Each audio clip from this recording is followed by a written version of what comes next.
પ્રશ્ન 1. ભારતના બંધારણમાં ઉપરાષ્ટ્રપતિના પદની જોગવાઈ કયા અનુચ્છેદમાં છે? જવાબ: અનુચ્છેદ 63. પ્રશ્ન 2.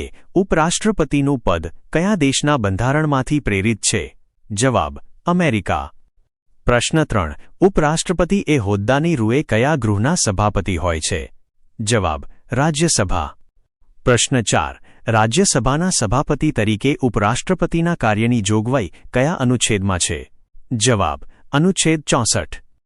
પ્રશ્ન 5. રાષ્ટ્રપતિની ગેરહાજરીમાં ઉપરાષ્ટ્રપતિ કાર્યકારી રાષ્ટ્રપતિ તરીકે કાર્ય કરે તે કયો અનુચ્છેદ જણાવે છે? જવાબ: અનુચ્છેદ 65. પ્રશ્ન 6. કાર્યકારી રાષ્ટ્રપતિ તરીકે ઉપરાષ્ટ્રપતિ મહત્તમ કેટલો સમય પદ સંભાળી શકે? જવાબ: 6 મહિના. પ્રશ્ન 7. ઉપરાષ્ટ્રપતિને કોની સમકક્ષ પગાર મળે છે? જવાબ: રાજ્યસભાના સભાપતિ તરીકે. પ્રશ્ન 8. ઉપરાષ્ટ્રપતિનો માસિક પગાર કેટલો હોય છે? જવાબ: 4 લાખ રૂપિયા. પ્રશ્ન 9. ઉપરાષ્ટ્રપતિની લાયકાત માટે લઘુત્તમ વય મર્યાદા કેટલી છે? જવાબ: 35 વર્ષ. પ્રશ્ન 10. ઉપરાષ્ટ્રપતિની લાયકાતમાં કયા ગૃહના સભ્ય બનવાની ક્ષમતા હોવી જોઈએ? જવાબ: રાજ્યસભા. પ્રશ્ન 11. ઉપરાષ્ટ્રપતિની ચૂંટણી પ્રક્રિયા કયા અનુચ્છેદમાં વર્ણવવામાં આવી છે? જવાબ: અનુચ્છેદ 66. પ્રશ્ન 12. ઉપરાષ્ટ્રપતિની ચૂંટણીમાં કોણ મતદાન કરી શકે છે? જવાબ: સંસદના બંને ગૃહોના તમામ સભ્યો, ચૂંટાયેલા અને નિમાયેલા. પ્રશ્ન 13. શું રાજ્યની વિધાનસભાના સભ્યો ઉપરાષ્ટ્રપતિની ચૂંટણીમાં ભાગ લે છે? જવાબ: ના. પ્રશ્ન 14. ઉપરાષ્ટ્રપતિના ઉમેદવાર માટે કેટલા સભ્યોનું સમર્થન જરૂરી છે? જવાબ: 20 સભ્યો. પ્રશ્ન 15. ઉપરાષ્ટ્રપતિના ઉમેદવાર માટે કેટલા સભ્યોનો પ્રસ્તાવ જરૂરી છે? જવાબ: 20 સભ્યો. પ્રશ્ન 16. ઉમેદવારી ફોર્મ ભરતી વખતે કેટલી અનામત રકમ ડિપોઝિટ જમા કરાવવી પડે છે? જવાબ: 15,000 રૂપિયા. પ્રશ્ન 17. ઉપરાષ્ટ્રપતિની ચૂંટણી કઈ પદ્ધતિથી થાય છે? જવાબ: પરોક્ષ ચૂંટણી પદ્ધતિ, એકલ સંક્રમણીય મત પદ્ધતિ. પ્રશ્ન 18. ઉપરાષ્ટ્રપતિની ચૂંટણીમાં મતદાન કેવું હોય છે? જવાબ: ગુપ્ત મતદાન. પ્રશ્ન 19. ઉપરાષ્ટ્રપતિની મુદત કાર્યકાળ કેટલા વર્ષની હોય છે? જવાબ: 5 વર્ષ. પ્રશ્ન 20. ઉપરાષ્ટ્રપતિ પોતાનું રાજીનામું કોને આપે છે? જવાબ: રાષ્ટ્રપતિને. પ્રશ્ન 21. રાષ્ટ્રપતિ પોતાનું રાજીનામું કોને આપે છે? જવાબ: ઉપરાષ્ટ્રપતિને. પ્રશ્ન 22. ઉપરાષ્ટ્રપતિને હોદ્દા પરથી દૂર કરવાનો પ્રસ્તાવ સૌપ્રથમ કયા ગૃહમાં લાવી શકાય? જવાબ: માત્ર રાજ્યસભામાં. પ્રશ્ન 23. ઉપરાષ્ટ્રપતિને દૂર કરવા માટે રાજ્યસભામાં કેવી બહુમતી જોઈએ? જવાબ: અસરકારક અથવા પ્રભાવી બહુમતી. પ્રશ્ન 24. ઉપરાષ્ટ્રપતિને દૂર કરવાના પ્રસ્તાવ પર લોકસભાની કેવી સંમતિ જોઈએ? જવાબ: સાદી બહુમતી. પ્રશ્ન 25. ઉપરાષ્ટ્રપતિને દૂર કરવા માટે કેટલા દિવસ પહેલા નોટિસ આપવી પડે છે? જવાબ: 14 દિવસ. પ્રશ્ન 26. ઉપરાષ્ટ્રપતિને શપથ કોણ લેવડાવે છે? જવાબ: રાષ્ટ્રપતિ અથવા તેમના દ્વારા નિમણૂક પામેલ વ્યક્તિ. પ્રશ્ન 27. શપથની જોગવાઈ કયા અનુચ્છેદમાં છે? જવાબ: અનુચ્છેદ 69. પ્રશ્ન 28. જો રાષ્ટ્રપતિ અને ઉપરાષ્ટ્રપતિ બંનેના પદ ખાલી હોય તો કાર્યભાર કોણ સંભાળે? જવાબ: સુપ્રીમ કોર્ટના મુખ્ય ન્યાયાધીશ CJI. પ્રશ્ન 29. ઉપરાષ્ટ્રપતિની ચૂંટણી અંગેના વિવાદોનો નિકાલ કોણ કરે છે? જવાબ: સુપ્રીમ કોર્ટ, સર્વોચ્ચ અદાલત. પ્રશ્ન 30. ચૂંટણી વિવાદ અંગેનો અનુચ્છેદ કયો છે? જવાબ: અનુચ્છેદ 71. પ્રશ્ન 31. ભારતના પ્રથમ ઉપરાષ્ટ્રપતિ કોણ હતા? જવાબ: ડો. સર્વપલ્લી રાધાકૃષ્ણન. પ્રશ્ન 32. હોદ્દા પર રહેતા મૃત્યુ પામનાર એકમાત્ર ઉપરાષ્ટ્રપતિ કોણ હતા? જવાબ: કૃષ્ણકાંત. પ્રશ્ન 33. સૌથી લાંબો સમય ઉપરાષ્ટ્રપતિ પદ ભોગવનાર વ્યક્તિ કોણ છે? જવાબ: ડો. સર્વપલ્લી રાધાકૃષ્ણન. પ્રશ્ન 34. સૌથી ટૂંકો સમય ઉપરાષ્ટ્રપતિ પદ પર રહેનાર કોણ હતા? જવાબ: વી. ગિરી. પ્રશ્ન 35. હાલમાં ભારતના ઉપરાષ્ટ્રપતિ કોણ છે? જવાબ: શ્રી CP રાધાકૃષ્ણન, સી. પોન્નુસામી રાધાકૃષ્ણન. પ્રશ્ન 36. શ્રી CP રાધાકૃષ્ણન ભારતના કેટલામાં ઉપરાષ્ટ્રપતિ છે? જવાબ: 15મા. પ્રશ્ન 37. કયા બે ઉપરાષ્ટ્રપતિઓ 2 વાર ચૂંટાયા હતા? જવાબ: ડો. સર્વપલ્લી રાધાકૃષ્ણન અને હામિદ અંસારી. પ્રશ્ન 38. ઉપરાષ્ટ્રપતિની ચૂંટણીમાં દરેક સંસદ સભ્યના મતનું મૂલ્ય કેટલું હોય છે? જવાબ 1. પ્રશ્ન 39. ઉપરાષ્ટ્રપતિ બનવા માટે ભારતનો નાગરિક હોવો જરૂરી છે? જવાબ હા. પ્રશ્ન 40 થી 11માં બંધારણીય સુધારા 1961 પહેલા ઉપરાષ્ટ્રપતિની ચૂંટણી કેવી રીતે થતી હતી? જવાબ સંસદની સંયુક્ત બેઠક દ્વારા. પ્રશ્ન 41. કયા સુધારા દ્વારા સંયુક્ત બેઠકની જોગવાઈ રદ કરી વ્યક્તિગત મતદાન દાખલ કરાયું? જવાબ 11મો બંધારણીય સુધારો 1161. પ્રશ્ન 42. ઉપરાષ્ટ્રપતિ રાજ્યસભાના સભ્ય હોય છે? જવાબ ના, તેઓ માત્ર સભાપતિ હોય છે. પ્રશ્ન 43. જ્યારે ઉપરાષ્ટ્રપતિ કાર્યકારી રાષ્ટ્રપતિ બને ત્યારે રાજ્યસભાનું સંચાલન કોણ કરે છે? જવાબ ઉપસભાપતિ. પ્રશ્ન 44. શું કાર્યકારી ઉપરાષ્ટ્રપતિ જેવું કોઈ પદ બંધારણમાં છે? જવાબ ના. પ્રશ્ન 45. ઉપરાષ્ટ્રપતિને મળતા ભથ્થા કઈ નિધિમાંથી આપવામાં આવે છે? જવાબ ભારતની સંચિત નિધિમાંથી. પ્રશ્ન 46. ઉપરાષ્ટ્રપતિની ચૂંટણીનું આયોજન કોણ કરે છે? જવાબ ભારતીય ચૂંટણી પંચ. પ્રશ્ન 47. ઉપરાષ્ટ્રપતિના ઉમેદવારે કુલ મતના કેટલા ભાગના મત ન મળે તો ડિપોઝિટ જપ્ત થાય? જવાબ 1/6 ભાગના મત. પ્રશ્ન 48. શું નાદાર કે અસ્થિર મગજની વ્યક્તિ ઉપરાષ્ટ્રપતિ બની શકે? જવાબ ના. પ્રશ્ન 49. ઉપરાષ્ટ્રપતિ બનવા માટે કયું પદ ન હોવું જોઈએ? જવાબ લાભનું પદ ઓફિસ ઓફ પ્રોફિટ. પ્રશ્ન 50. કયા અનુચ્છેદ મુજબ સંસદ રાષ્ટ્રપતિ ઉપરાષ્ટ્રપતિના પદ ખાલી હોય ત્યારે નિર્ણય લેવાની શક્તિ ધરાવે છે? જવાબ અનુચ્છેદ 70. પ્રશ્ન 51. ઉપરાષ્ટ્રપતિના પદ માટે ઉમેદવારે પોતાની ડિપોઝિટ ક્યાં જમા કરાવવાની હોય છે? જવાબ આરબીઆઈ રિઝર્વ બેંક ઓફ ઇન્ડિયામાં. પ્રશ્ન 52. જો ઉપરાષ્ટ્રપતિની ચૂંટણીમાં કોઈ વિવાદ થાય તો સુપ્રીમ કોર્ટમાં જવા માટે કેટલી ડિપોઝિટ ભરવી પડે છે? જવાબ 20,000 રૂપિયા. પ્રશ્ન 53. ઉપરાષ્ટ્રપતિની ચૂંટણીમાં એકલ સંક્રમણીય મત પદ્ધતિનો અર્થ શું થાય? જવાબ મતદારે પસંદગી ક્રમ મુજબ પ્રેફરન્સ મત આપવો. પ્રશ્ન 54. રાજ્યસભાના સભ્ય અને સભાપતિ ઉપરાષ્ટ્રપતિના કાર્યકાળમાં શું તફાવત છે? જવાબ સભ્યનો કાર્યકાળ 6 વર્ષ અને સભાપતિનો 5 વર્ષ હોય છે.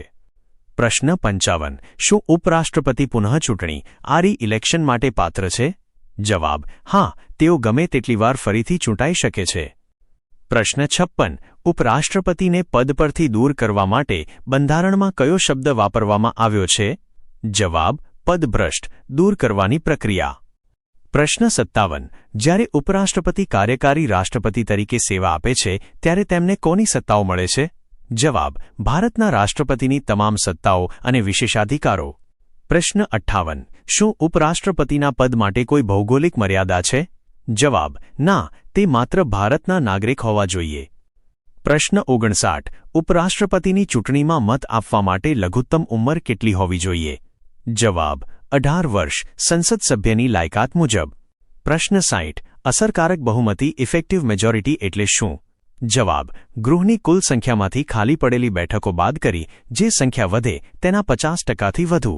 પ્રશ્ન 61. ઉપરાષ્ટ્રપતિના શપથમાં મુખ્યત્વે શેનો ઉલ્લેખ હોય છે? જવાબ ભારતના બંધારણ પ્રત્યે શ્રદ્ધા અને નિષ્ઠા રાખવી. પ્રશ્ન 62. ડોકર સર્વપલ્લી રાધાકૃષ્ણન કયા વર્ષથી કયા વર્ષ સુધી ઉપરાષ્ટ્રપતિ રહ્યા હતા? જવાબ 1952 1962.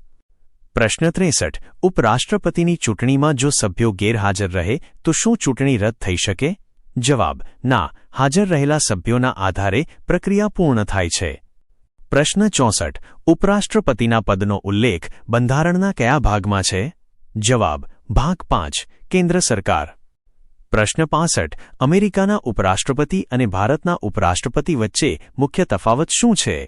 જવાબ અમેરિકામાં ઉપરાષ્ટ્રપતિ બાકીના સમય માટે રાષ્ટ્રપતિ બને છે.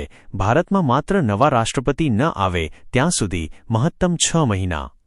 પ્રશ્ન 66. ભારતમાં ઉપરાષ્ટ્રપતિની ચૂંટણી માટે પ્રત્યક્ષ મતદાન કેમ થતું નથી?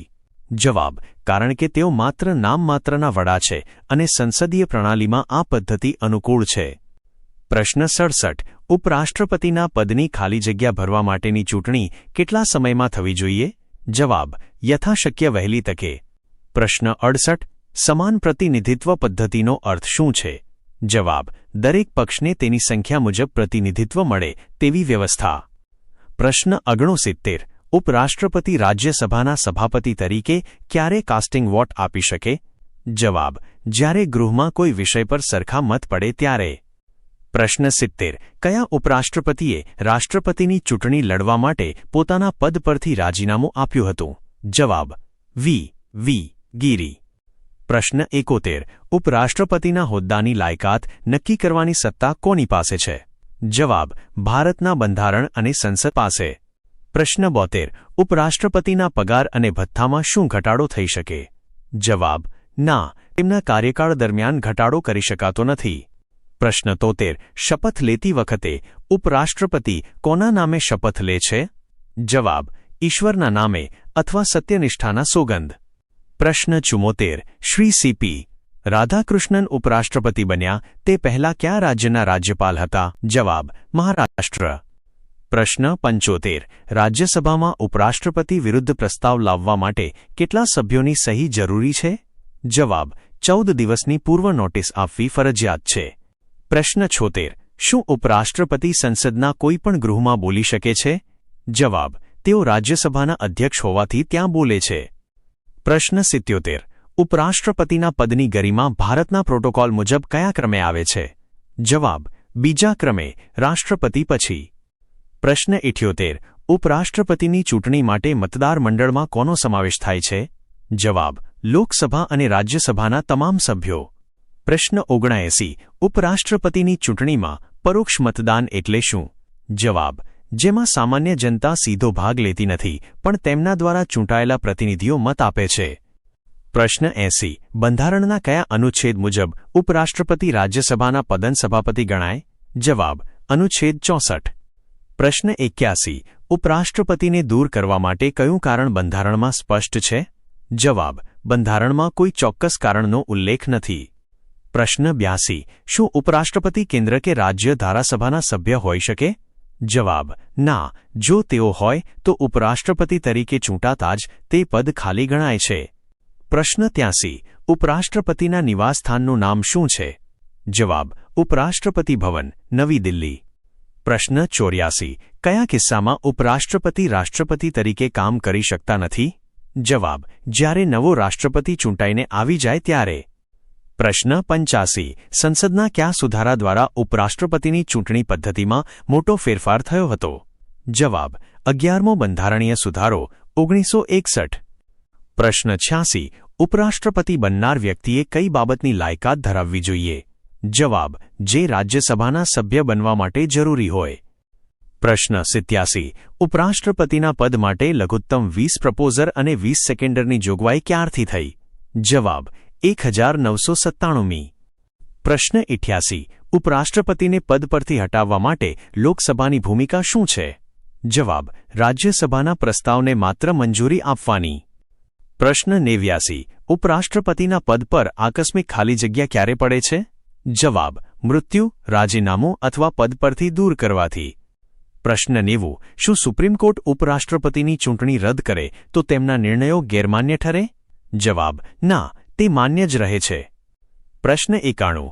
ઉપરાષ્ટ્રપતિનો કાર્યકાળ પૂરો થાય તે પહેલાં ચૂંટણી કરવી જરૂરી છે? જવાબ: હા, મુદત પૂરી થાય તે પહેલાં ચૂંટણી પ્રક્રિયા પૂર્ણ કરવી જોઈએ. પ્રશ્ન 92. જો ઉપરાષ્ટ્રપતિની ચૂંટણી સમયે કોઈ બેઠક ખાલી હોય તો શું થાય? જવાબ: ચૂંટણી રોકી શકાતી નથી, તે સમયસર જ થાય છે. પ્રશ્ન 93. ઉપરાષ્ટ્રપતિ કોની હાજરીમાં શપથ લે છે? જવાબ: ભારતના રાષ્ટ્રપતિની હાજરીમાં. પ્રશ્ન 94. ઉપરાષ્ટ્રપતિને મળતા નિવૃત્તિ પછીના પેન્શનનો નિર્ણય કોણ કરે છે? જવાબ: ભારતની સંસદ. પ્રશ્ન 95. ઉપરાષ્ટ્રપતિની સત્તાઓ કયા લોકશાહી અંગમાં આવે છે? જવાબ: કારોબારી અને ધારાસભા બંનેમાં.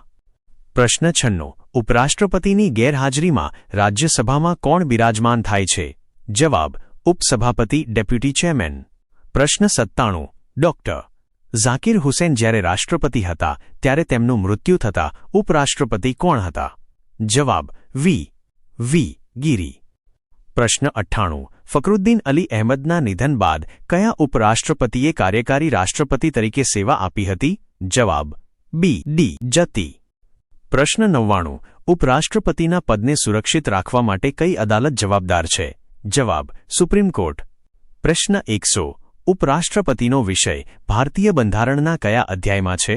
જવાબ: અધ્યાય 1, કેન્દ્રની કારોબારી. આવી જ વધુ માહિતી માટે અત્યારે જ સબસ્ક્રાઇબ કરો. નવું જાણવા માટે અમારી સાથે જોડાયેલા રહો. જો વિડિયો ગમ્યો હોય તો લાઇક અને શેર જરૂર કરજો.